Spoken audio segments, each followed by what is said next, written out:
Hello Stampers, and welcome to Laura's Stamp Pad. Today I'm going to show you how I created this super fabulous Valentine's Day card. You could always change up the greeting though and make it a card for any occasion to share your love with someone else.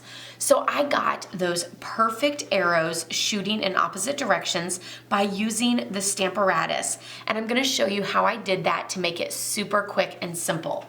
So let's bring in the Stamparatus, and I already have my piece of very vanilla cardstock. Oh, actually, I'm sorry, this is Whisper White cardstock, but you could always use very vanilla as well. And so I placed it on the corner here, and I have my magnet holding it down. This piece measures 4 inches by 5 1/4 inches, and I first set the arrow in the corner here and then placed it down, shut it so that I knew that it was in the right spot. So this is how I'm going to do my first one. I'm inking it up with Flirty Flamingo ink, and I'll go ahead and stamp it down. The Stamparatus makes this so quick and simple because you know that your spacing and your placement is correct every time. And of course, if you ever mess up with inking it, you can always just re-ink it and stamp again. So now I'm just going to bump this up 1 entire inch. So using this grid really helps make this even more simple. So now I'm going to ink it up again in Flirty Flamingo and stamp it down again.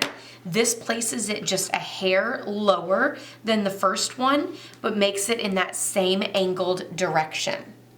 Again, I'm just going to flip this over, starting back down there in the far corner.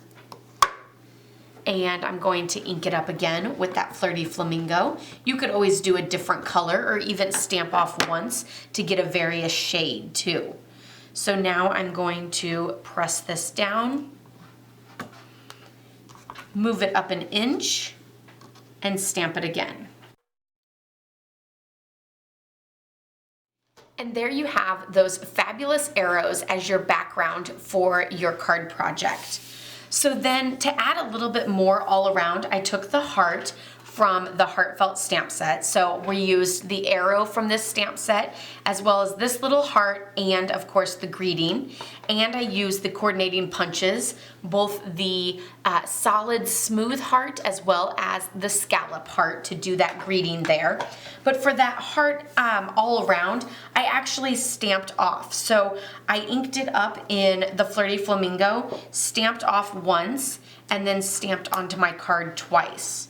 So this just kind of gives like a lighter touch and a nice little background image for my project here. So quick and simple little background there. I also used some of the From My Heart faceted gems. So you can see those add just a little bit of sparkle all around. And I simply did that by taking my piece here. I then took the fine tip glue pen and added little dots of adhesive in various spots all around, and then just placed a little gem. Of course, our greeting is going to go in the corner. So I went ahead and placed the little glue spots all over. And then you're just going to select a few of these. I found that the Take Your Pick tool worked really well to pick it up and then place it down right over the top of that glue. So it makes it real simple to be able to handle these small little pieces and get them positioned just correctly. So once I have all my jewels on, I went ahead and added the greeting there for that Happy Valentine's Day. So it's the perfect little card for a Valentine's Day treat to be paired with or to mail it out to someone special. So don't forget that Valentine's Day is right around the corner, and you can order this Heartfelt bundle, which includes the stamp set and the 2 fabulous heart punches.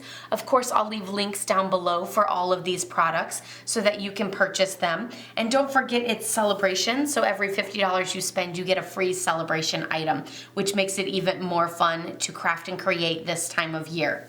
Give this video a thumbs up if you liked it. Be sure to subscribe if you're new, and I'll see you guys all next time. Happy stamping. Bye-bye.